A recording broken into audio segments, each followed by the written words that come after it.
Look, how is it going? Do you need more time or?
Well, good afternoon. Buenas tardes, boa tarde. It's my great pleasure.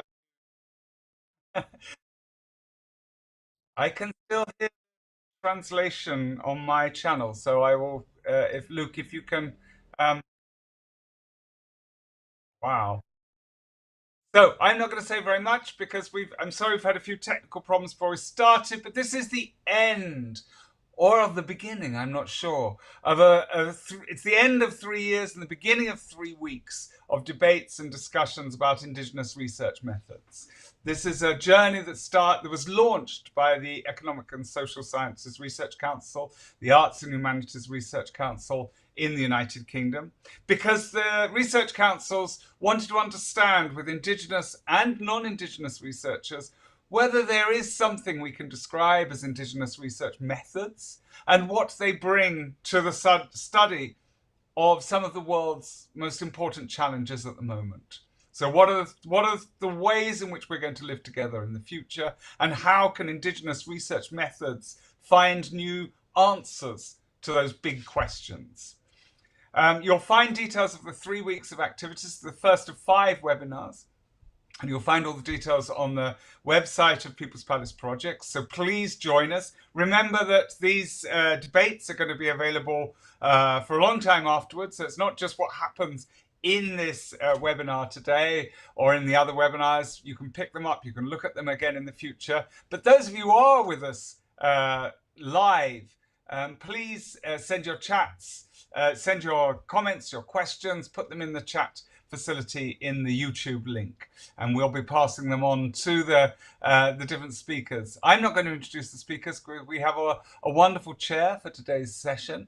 Iokiñe Rodriguez is a Venezuelan sociologist based at the School of International Development at the University of East Anglia, where she works as a senior lecturer in environment and development. Her areas of specialization focus on working with Indigenous communities across Latin America on issues of historical reconstruction, Indigenous environmental knowledge, local environmental management, and construction of life plans.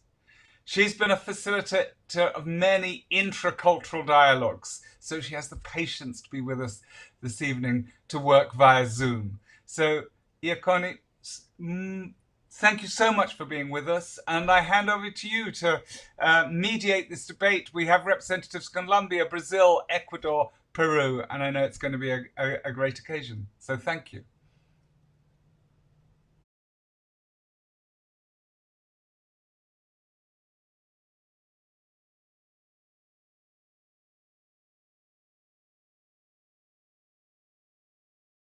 Thank you very much, Paul. Welcome, everyone.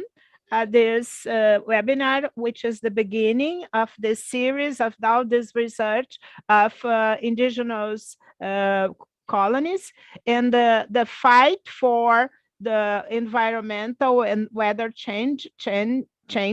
And we are going to invite 4 indigenous people from Latin America that they have different actions in the fight for weather or climate justice. We have 2 other participants, and we have the pleasure to have with us to Patricia Molina from Ecuador, Samara from Brazil, 2 guests, and we have Paul and Liliana from Mexico and Colombia, and Marcelo Lopez from Peru. So we hope that during the afternoon, other people could join us, but we are going to have the pleasure to talk about these indigenous issues. Patricia, Golinda, and Samela that are here, that are with us from Ecuador and from Brazil. So we are talking about women in Latin America in the last years, mainly in the last decade, but with more strength in the last 5 years, a great importance for environmental justice and climate justice. The subject today, we are going to talk with Samela and Patricia about their perspectives in this fight perspective. We want them to share a little bit about their work from their communities, where they are, what have been their fights, and how to strengthen the indigenous rights in different spaces, and that we could understand a little bit what are the challenges and the successes that they have had in their fight until now. This discussion, has been framed in a very important historical process that we are starting the COP in Glasgow about the climate, and Samela, Patricia, and their organizations, they are going to have a very important role in this meeting, international meeting. And we would like them that they could share a little bit about their expectations about this great international moment. So it's nice that Ketty and Marcelo could recognize. Welcome, Ketty. Thank you very much. How nice that you have succeeded in connecting. And then we are waiting for Liliana to see if she could connect. Another thing that we wanted with this meeting is to give opportunity to you 3 to have a dialogue between yourselves. If you want to exchange experience, to ask things one another, it's very welcome. We have prepared a series of questions that I can start in the dialogue asking. In some moments, I'm going to stop the conversation, then you can make your own questions, and you could learn from one another and their fights. So I'd like to start the conversation, if it is okay, if you allow me. A little introduction of each one of you for the public to know, and then people would know a little bit more who are you. So I would like to start with Patricia Golinda from Ecuador. Patricia is a defensor of indigenous rights from the Iokiñe people from Peru. She has succeeded a lot of things in Peru in the fight against the oil exploitation in their territories, succeeding in having in retrieving an Argentinian company in 2012 from there. And now she works in a project that is called the Live Forest, that is to protect the territory. This I would like to tell you about you, Patricia, but maybe you could tell us a little bit more who you are, where you are at this moment, and what has been your process of fighting against this climate problems. Thank you very much for the invitation. I think from Sarayaco, people from Ecuador, south of Amazonian, and I'm part of a collective, the women leaderships that are fighting against destructive activities. We call ourselves the defensors of the jungle. I am near near you. We have been recognized by an organization. It's a recognition by the defense of nature, which is very good. I will come back tomorrow, and then I will participate in more seminars. Our fight has also always been about defending the Amazonian territories, the defense of the space where we live, and the rights of the indigenous people. And this very tiring fight, my people could win a judgment in the court. We could frame a series of exploitations in our territories. Our territory is not devastated yet. We can have a pure air. The jungle is intact by most part, and we could defend with our lives, fighting these intromissions of other powers, even the public powers. Thank you, Patricia. I would like to give the word Samela from Brazil.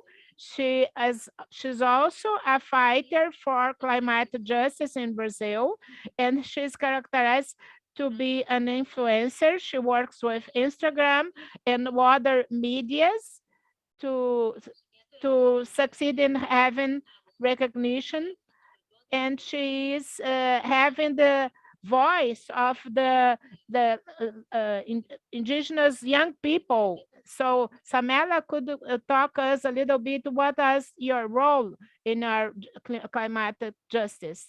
Thank you very much. Hello, folks. I am Samela Sateré-Mawé. I am an indigenous person. I am from Manaus, Amazon, in the north region of Brazil, Brazilian Amazon. I am part of association Indigenous Women, Samarawe. I am in an organization chamada Strike for the Climate that has started to work for a long time. And I study biology in the Amazon State universities where I live. And I am a young indigenous influencer. I am part of a PIB and the National Articulation of Women in Brazil. In this work that we have done, we have the role to take the important issues, the environmental issues and social problems, and we use the media, the internet, as a tool of resistance. And we have a lot of problems occurring here in Brazil. We are going to talk about this later on.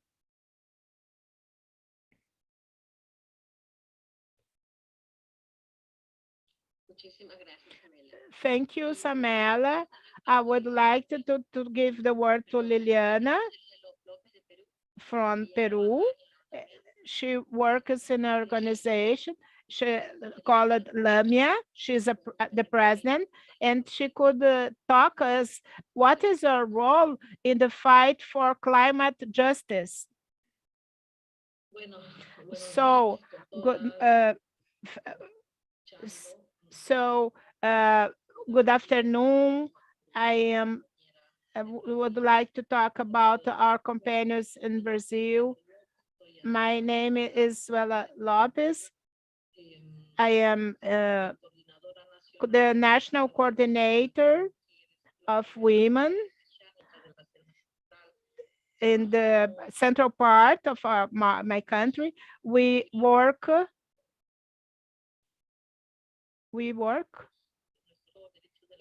in the rights. The sound is cutting.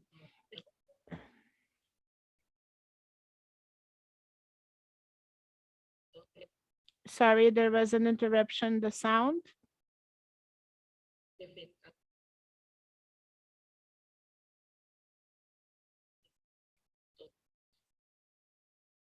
So sorry. And we work about these territories as organization. It's important, it is as well. To be very combative for the people. Thank you. Thank you, Ketty. Without no doubt, it is very important to share experiences between indigenous people of the region, because there are lots of learning and a common fight. It is important to socialize to be more strong.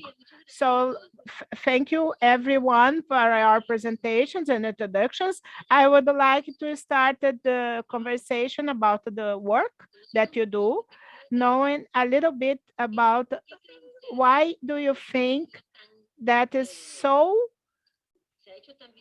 it's so visible, the role of women and the indigenous women, and in general, the role of women in Latin America. What has happened? Why this challenge is so important in promoting the justice, and how it's so prominent. So I would like to start the conversation with Samela. Why do you think, Samela, that this moment is so important, the role of the women in climate fight, and why it's so visible? We women, we understand our territory as our people. The earth, the land, it can give us fruit and seeds. And the indigenous youth are the fruits of the constant fight that we have for the nature. So we think that the land is like a woman, is like a woman that takes care, that nurtures, that gives birth. So the fight for the land is the fight for environment, is no to the climate change. And we women, we are completely engaged in this fight. We are the front part of this movement. We have several indigenous leaderships that are in the front part of this fight. So a series of people, she's mentioning people from Peru, from Brazil, women that are in the front part, that are receiving the cups, but we fight for a home, for dignity. We are suffering a lot of diversities. There is the mineral exploitation, that's the advancing in the indigenous land. So with the indigenous women, we have made 2 parades. The first one was our territory, our life. It was very strong because we belong to the territory. We see the land as a mother. The second was original women for the land. We are the original people from this country. This country has been born from indigenous women, and we believe that we, the women, we can cure, you can heal the land. So we have a feminine protagonist that always happens, and then we fight for this for these things, for these rights.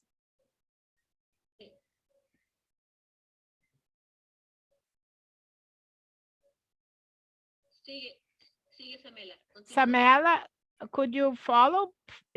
Could you continue to speak?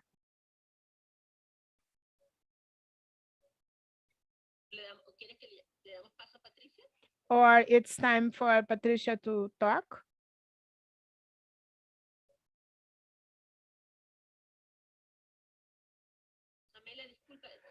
Samela, would you like to add something else?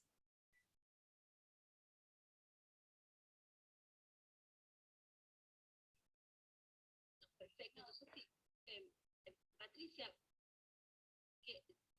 me gustaría darte entonces el paso a ti para que nos comentes cuál es tu opinión con respecto a la pregunta. What is your opinion according to the question? Why the women are so important in the environmental justice and for the environmental justice? We have always been visible in the fight for the territory, for the defending and the indigenous people, but we have never talked between us. The last time they have expressed what they feel, what the way they are impacted in their territory, and what happens with their family, and and the and they are the protagonists of their own story. That's why they have advanced. So we are going to see the difference, and we don't want our territory to be explored or exploited. It's our body, our territory, and that's the way we could raise our voice.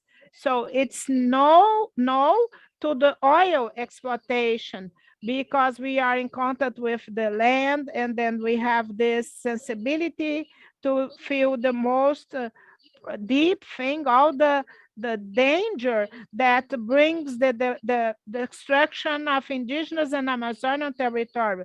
So the voice of women is start to be louder and louder, because they have to treat a lot of subjects, cultural issues, some justifications that are not justificated. So it's important to listen to the voice, and our voices started to be heard, our feelings started to be shown in a public way. And that's what happened the last time. And we continue to strengthen the young leaderships and the leaderships from the earth and the land. It's very important.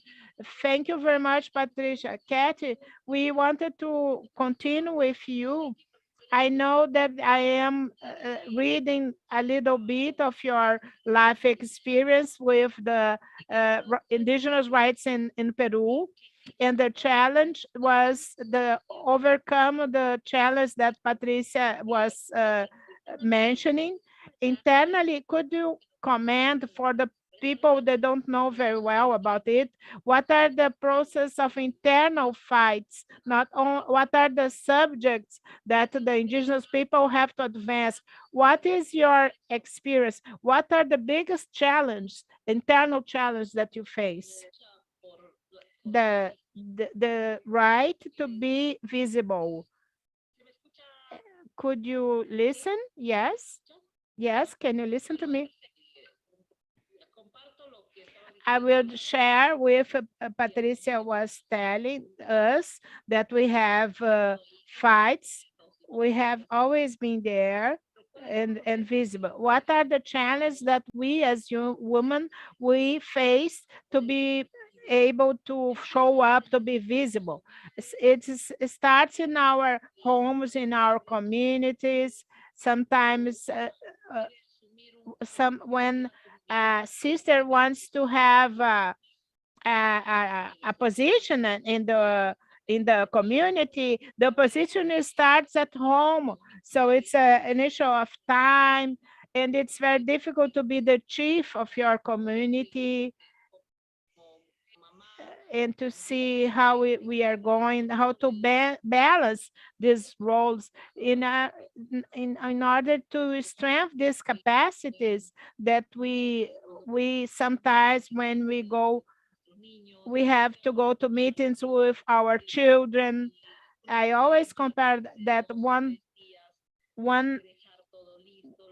woman, if she's going to be arrested or she's going to travel, she has to she has to range the house, the animals, the children. But if it is a man, he doesn't take care of anything. He just goes to studies. So we have to think about the house, the community, the organization.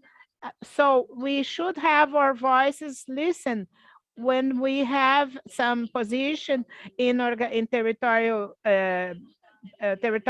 institutions. We always work with education and health, but not the power. They think that to fight about the territory is not for us. So it's another issue that we have to face, that we must make our companions that we work with, that when we have our communities, our mixed organizations, we always have to face this companions that they don't accept the power from women. So we have these problems to work with the communal rules, the internal statutes to be able to incorporate the participation of women in the direction of the communal organizations. And we want to have the participation of women, but women that they don't have time, they are not capacitated, they don't speak. So it is important that we face this triple challenge. So the presence is there. How can we make to participate? We need a double formation, but our role as a woman from our homes, it's a little bit difficult. But step by step, we are strengthening the leaderships and promoting the participation of women. But we have to pay, it's like a ladder that we are climbing. First, the communal part, and then the other organizations. And there are few women, the Amazonian regional organization has never had a woman in the directorship. So in order to succeed that, we have to be organized. We have organized as women to be prepared to be able to participate in these meetings. And sometimes it's not well understood by our companions or husbands. So we have a lot of challenge to face. Patricia, I know that you have to leave, but we want to take advantage of your voice. We know that you have received life threats in Latin America, and when people have suffered threats and violence by groups from power. So how can you, I know that there are internal challenges in their communities to be visible and to fight against the oppression. And even so, you have this problem of violence and to be threatened in your life. So what the challenges in terms of laws and culture and the way the state is conformed is very limiting to the women. So how are you working to reaching your goals in this climate justice? Really, I have been the only one to receive life threats. About 5 women, then by and they burned their houses, and it happens because we started to have our voices in 2013.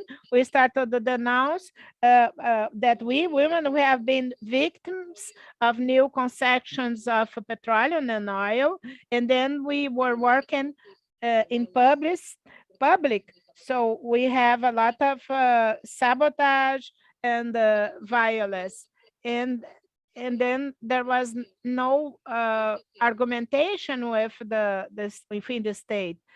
But as we are always talking about the subject, they started to threaten us burning the meeting house and threatening our lives because they wanted us to shut up as women, as an attitude of violence. So we had been victims of violence. We want peace. We always sing songs and tell stories and call for peace for the indigenous people. But the power groups, they don't like this. The threats, they don't happen by chance. The ones that we have been, for the people who have been talking about the violation of rights, these people from the government were against us. And this was not, we are kind of an obstacle for them. We got in the middle of their interests. So we have to be very united, not to be are so leaders from different organizations that we raise the voice, and they don't like this.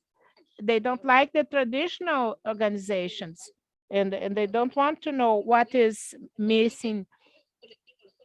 So our collective raises the voice to have a women in the national organization of people, in the national discussion of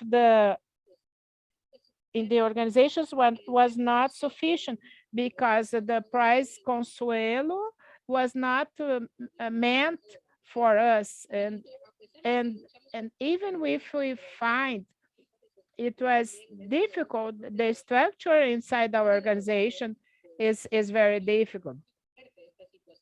And we are very tired of this situation, and that's we receive violence because we raised our voice, and we are not very welcome. But we were disposed, we are able to participate. And we are questioning if a woman in a vice presidency must happen. And if you have a president that leaves, then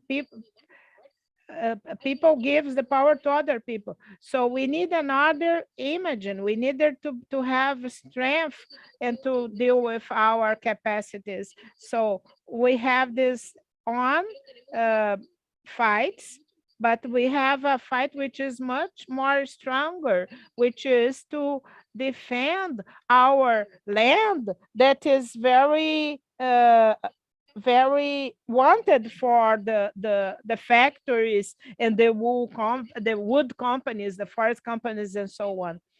So even the Constitution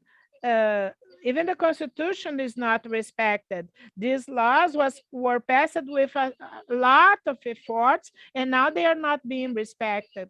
So we need to have a strong presence and recognition, not a free recognition, but a recognition according to our capacities.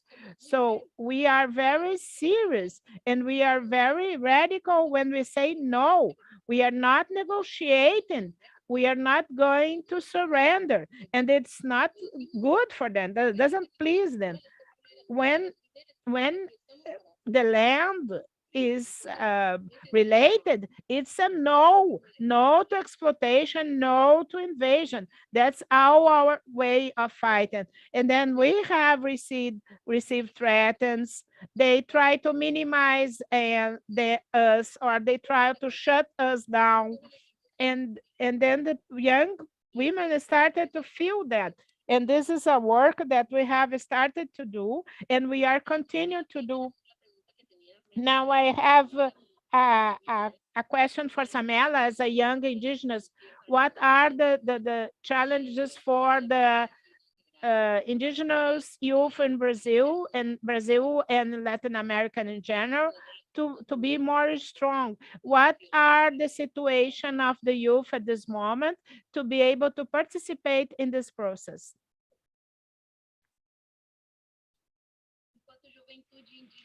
While Brazilian youth and indigenous, we are strengthening ourselves, and we are creating a network of young communicators, indigenous communicators. We believe that as young people, we can be protagonists of our stories. We are going to speak by ourselves, not and to start talking inside the village, inside our group, but we have to talk to other people about our fight, our situation.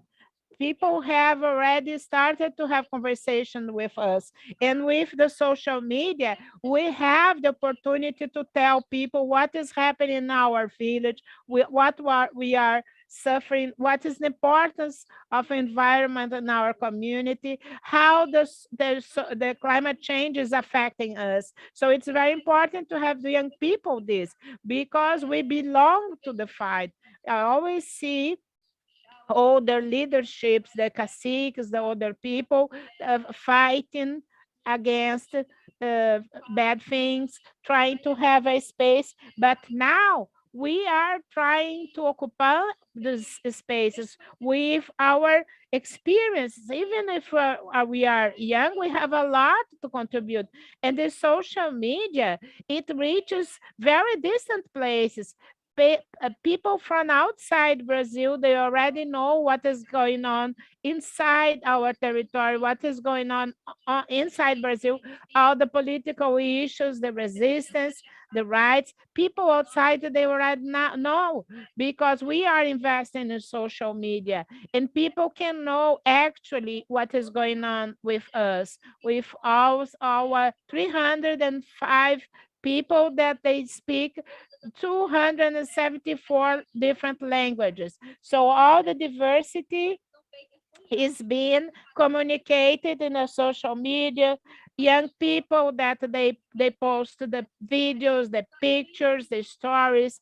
So that's the indigenous young people that are being capacitated in order to make known what is going on actually in our village. And we are getting strength, we are taking more space. Our tool is the internet, the social medias. For a long time, the older people, they fight the way they could, and now we are fighting the way we could. And we are going to invest in social media, technology.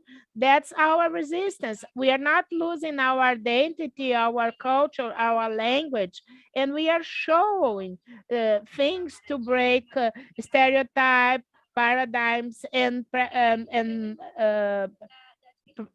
preconcepts against us. So that's a lot of, there is a lot of bias against us. So we want to preserve the environment and the climate and fight against climate change. I am talking about, I am Samela Sateré-Mawé, I am from Brazilian Amazon. I am telling what is going on here. It's serious. It is very bad. You need to listen from a voice of an indigenous woman what is really happening, so that the great companies, they don't have the right to talk for us and saying what is going to impact or not. We suffer every day the effects of climate change. We have to tell people what really affects or not, because we know the pain. We Yanomami people that are losing their children, the Yuruku people that has been contaminated by mercury in the river. We are suffering in our skins. So we young people, indigenous people, to go to the social media talking about your daily fights and talking about our daily challenges.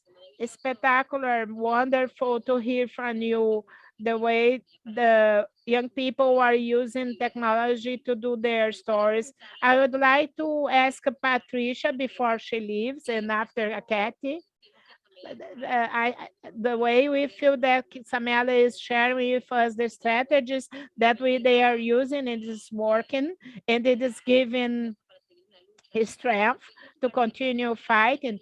If Patricia, could you share with us a positive experience that you had and gives you for power to go on. I know that one propose and know that is doing the correct thing. He's able to do incredible things. We, as indigenous people from Sarajevo, from 2003, we started to have a law court problem because they are violating our rights, and they said, "What do you think? They are going to kill you." And then we said, "No, if you don't try, we are not going to succeed." 2 years later, 2012, the state of Ecuador was condemned by violation of rights. So they are in the Inter-American Court in Washington. We have warned the public opinion. We succeed in say that we are in a peaceful place and we wanted our culture, and we succeeded to continue in the COP of Paris. We are going to take a canoe and to live in the Seine River. We don't know. We have worked 1 year to take a great delegation for Sayaco. A canoe is going to be with us. It was very costly for us, a lot of nights without sleep, but we succeed. We couldn't sail in the Seine, but this arrived to several people to a parallel event. And then we took the canoe to say, here the indigenous people are present with proposals, trying to go for solutions, not just patches, but real solutions to fight against this climate crisis. And we have succeeded. Now we have a young delegation that go to Glasgow, and that there are young people that are going to tell what we have done. They are going to participate in the webinars, talking about what we are going to do and contributing to the solution of the global crisis. So receiving the recognition that the nature is a living being, and this must be incorporated. And from this deep vision, you have to have deep changes. I think you have to dare to do things, not to be quiet. We have always be strong and to dare. Excellent. Ketty, do you have an example to share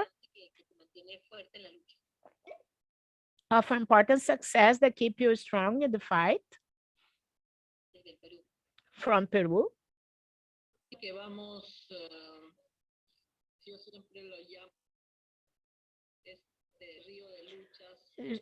It's always a river of fights, and we are going to continue. One of our success has been that the country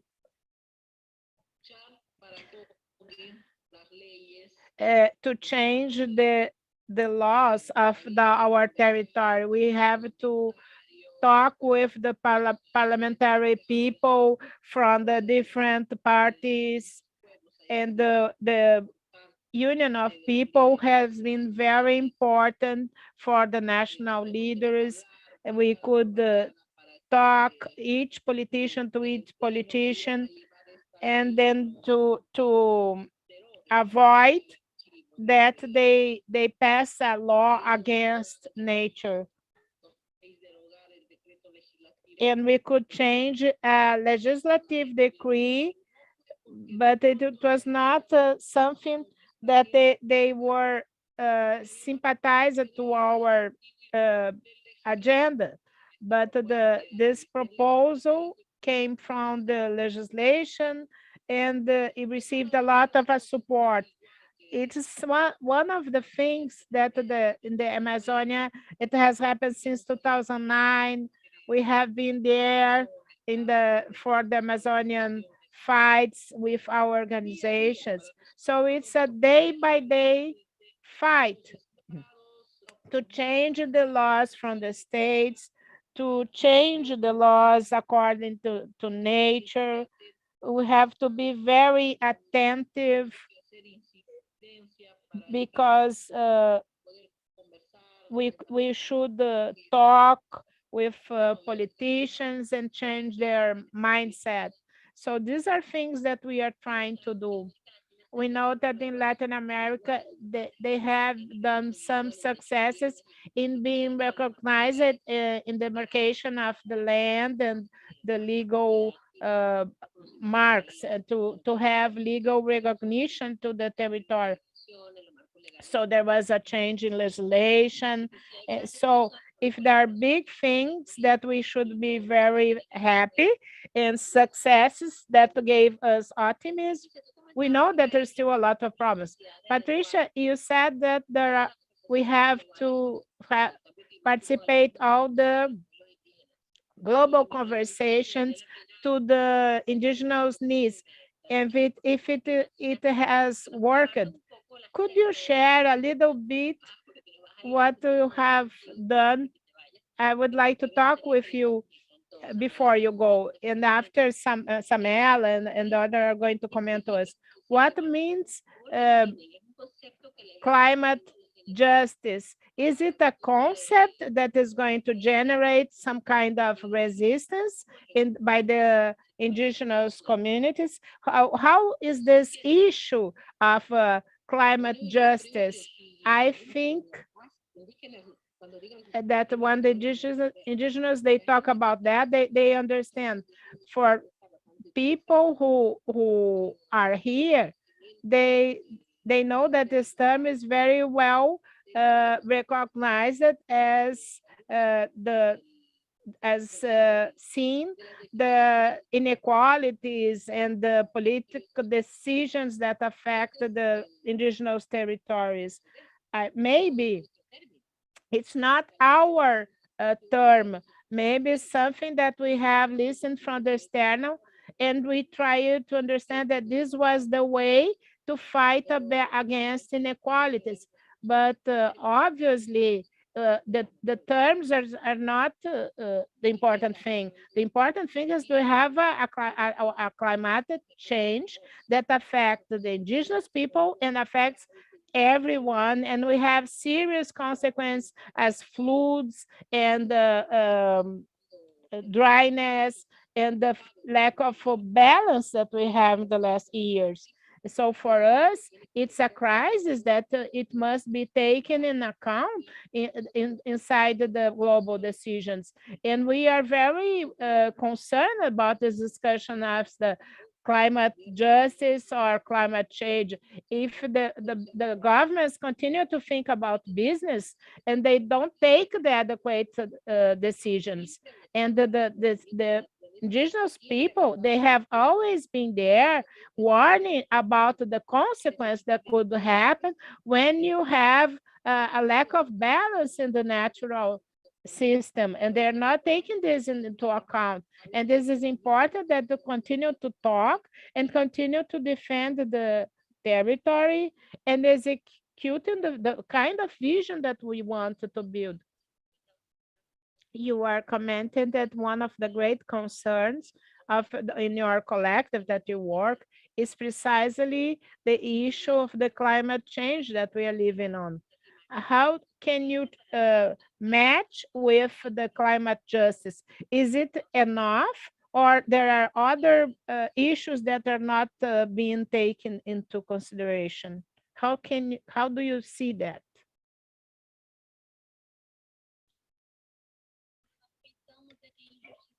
When you think about climate justice, we think about all the indigenous people that are directly affected by the consequences of climate change that have not been caused by us. They have been caused by great companies. They cause great environmental impacts. So, and they have more space. They occupy important spaces that are not related to the environmental preservation, but are related to profit. Indigenous people have a different thought. They want to take profit and take things from nature. Indigenous people, no, we think about the nature as an extension of our body, beings that live one for another. And when we think about climate justice, the indigenous people are not in the decision-maker spaces, and we are the most affected people for these climatic changes by these things that they do, the things that you see. When you see two Yanomami children that they died last week because been they had been taken by an engine, and they were exposed dead. So the children that can't take a bath in the river anymore because they must be hurt. So what is climate justice for the mother of these children? What is justice for these children? What is climate justice for a world that has 80% of land contaminated by mercury, disease, sick children, the people killing the relatives, this exploitation, people killing the indigenous people.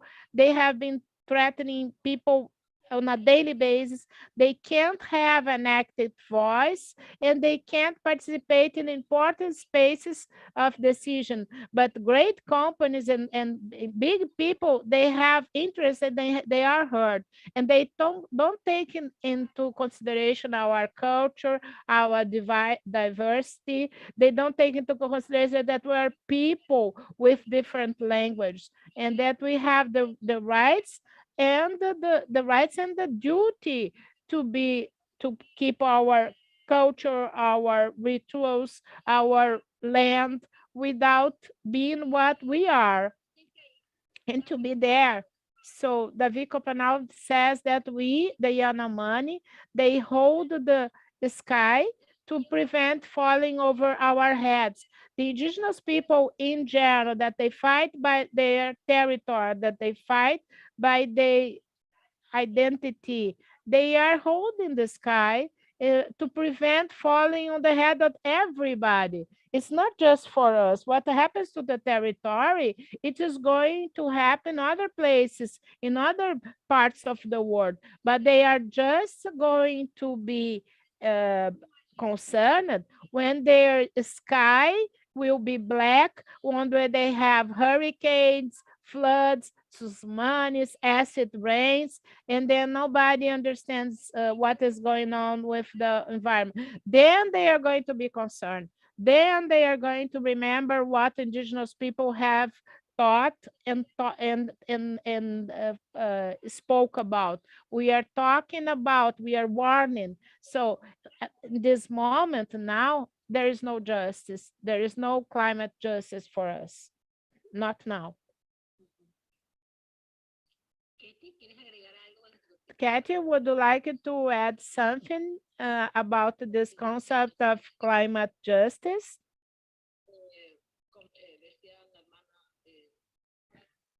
For us, that we are in this environment day by day fighting, we understand what is justice, but I don't like this term. It's kind of like environmental defensors. They are reducing our fights to defend the trees or the climate change. This is a kind of focus different from what we do. We defend our territory, our lives, we defend our culture, our identity as peoples. For us, the impacts of the climate change are directly related with human rights. For instance, in this city, when they have the problems of climate change, you go out with a coat, and then you have to take out your clothes. Doesn't change your life, but for us, when there is a problem, when we lose our harvest, when we lose our food, it affects our life. It is a great impact that we suffer. I don't know if you can listen to me. Now we can listen to you perfectly. We are attentive. So this fight for life, for reality. So climate justice is just part of it. So we want our people to live well. So it's the same when the defenders, the environmental defenders, they are ridiculous. They defend a little tree. No, it's not just one arm, one tree, one person. No, it's all a people, a community that is behind these fights. Very well. I'd like to make a last question and then to take advantage of your presence here. And I don't know if you have time. The last thing we want to ask you, it's obvious we are very dependent on the climate change, and your companions are going to be in the conference of climate. What are your expectations? What do you expect to have or to succeed in this meeting? Do you want to start, Samara? There is a great expectation that we, as indigenous people from Brazil, that we could be heard. We are creating strategies and taking our demands to these global forums because they have the power to defend. We are taking our proposals. We want to spread the message, to tell what is going on in Brazil, all the anti-indigenous agenda that we have in Brazil, a series of law projects that wanted to destroy us, to take out the demarcation of indigenous land, the reserves of environmental protection. They want to, we want to make easier to invade our land and to explore gold and other minerals, things that it's a threat to us. So they wanted to attack the environmental reserves. All these issues are going to be taken to the COP26. We indigenous people, we are trying from a territory that's 100% indigenous land, now has only 13% of land. So we are trying to keep our biodiversity, our forest, our animals, and it has been threatened. We have a great mobilization this year. It was a national mobilization, fight for life, and the women's fight. We could put together 6,000 indigenous people from several territories from Brazil, and we are there fighting to avoid a law project that would mean death. We waited for weeks this law project, and politicians wanted to approve that. And this project, it was just said that our lands are ours from 88-1, but our right is originary. We were here before the state, before this government. It doesn't make any sense, people and politicians, that they want to put a moment, a date to say that we are owners of our territory. So we are suffering several atrocities here in Brazil related to land, to territory. Indigenous being killed, children being killed, and fires. So all this is going to be taken to the COP26. We want that our agenda, indigenous agenda, should be taken into consideration, turn it to the environmental issues. and we as indigenous people could have more spaces to communicate, to talk, and people who are there, that we could be stronger than the agribusiness, that they prioritize the indigenous issues when you talk about environment. Perfect. Thank you very much. I hope you succeed. Patricia, in the case of Ecuador, what are the expectations of your collective related to the COP? What do you want to have? I personally consider that after 2 last years that have been terrible for humanity, the COP could make a reaction, and that if they don't want to listen to us, at least they should listen to the scientific people who are warning us, and they would take into consideration the mission of indigenous people, to recognize that thanks to this fight of the indigenous people, that we still have nature, because if not, the chaos would be total.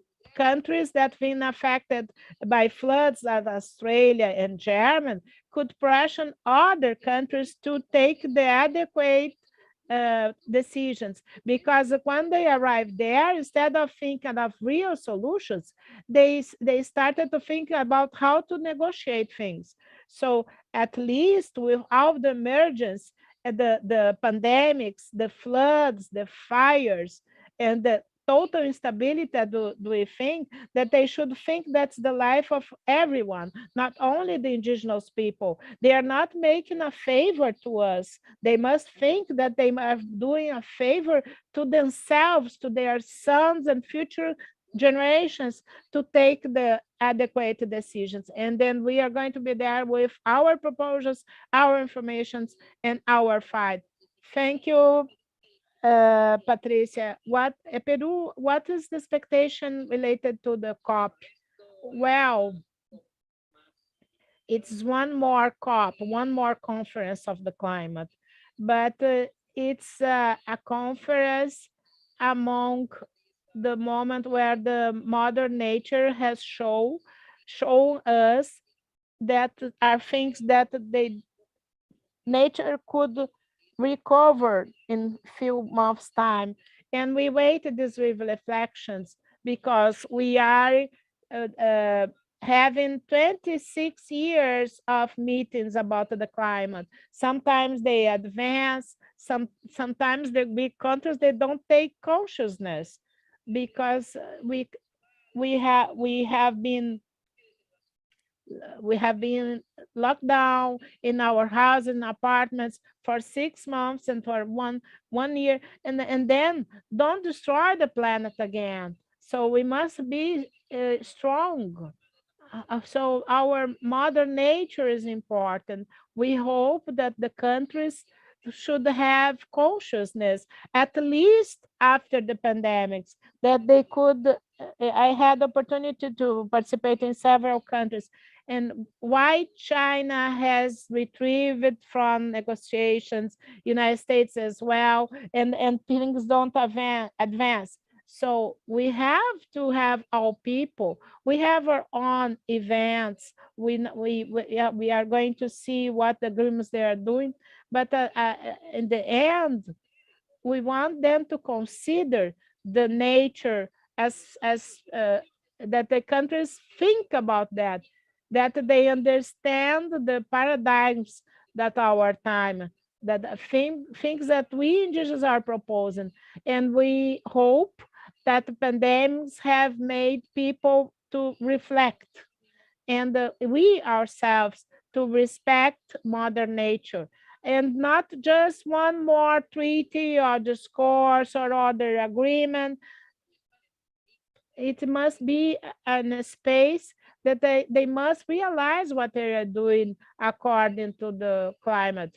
And we want results from this meeting in a post-pandemic world.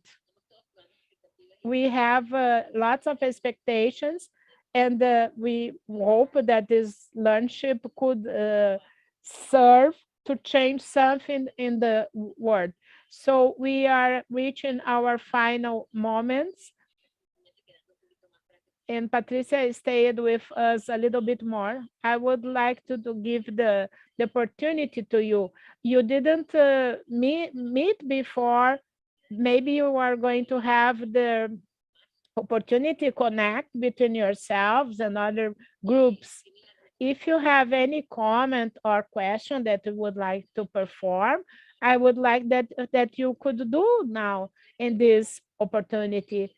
And Paul, if you want to talk something else before closing. So before Paul closing the event, would you like to make any comment or a question one to the other and take advantage of this space? 2 minutes. We know that the Brazilian Amazon is very important for the Amazonian forests in the other countries. They have 60% of Amazon. So related to that, the last women parade, there was a delegation of Amazonian women has been in Brazil to support them. Indigenous sisters, we are going to fight in the defense of Amazon. And I think this should continue to happen because we should defend our Amazon. It is vital for mankind. Very nice, this idea that of this interconnection between the people and their territories, it becomes more and more important. It is very important that the collective could add force to the fight. Any other comment? I would like to say something. A comment? There are a lot of challenges facing our fight according to climate change.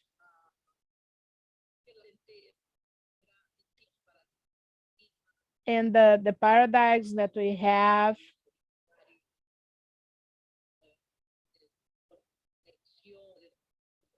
And the thing for nature. And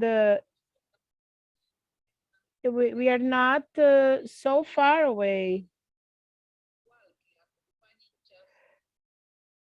They have to be with the fights, with society. Several fights that are, we know that is difficult, but we need to think about the water, the water that you drink. It's important to think about that as well. That you think about our fight, we have to be visible, and then that we are going to civilize our proposals as civilizations and our organizations of women. So it is very difficult to be visible. But I would like to tell to the society in general to think about the damage that you are doing for Pachamama, the Mother Nature. Or as the Pope says, our house.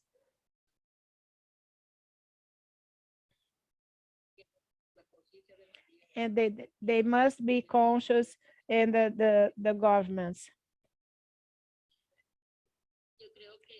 I think this is something that from the academic point of view where I am, something that gives us joy.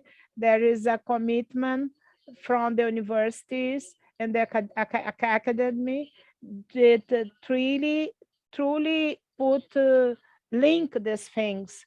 As you said, it's a personal commitment to change our values. It's nothing else.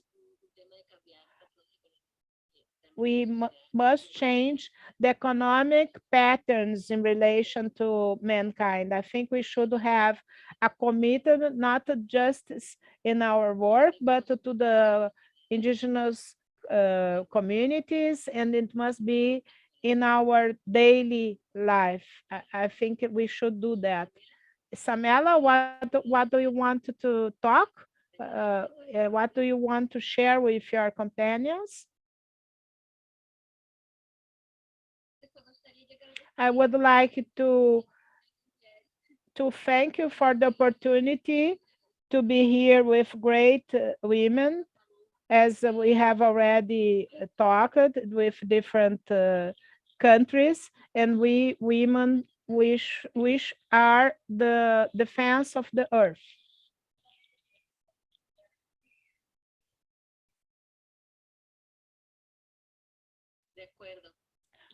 So I agree.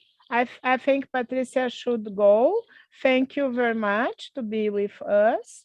And thank you very much of the three others. It was a pleasure to meet you. And we are going to be connected and hoping that our common efforts could give fruit. So Paul Heritage, can you do the closing part? All these actions of solidarity from What a great event. Thank you so much to everyone that's been with us. What an amazing opening event. I know that Takuman Kwikuru, who's been co-creating this series with us over the last 3 years, he's going to be so excited to hear this amazing debate from Indigenous sisters.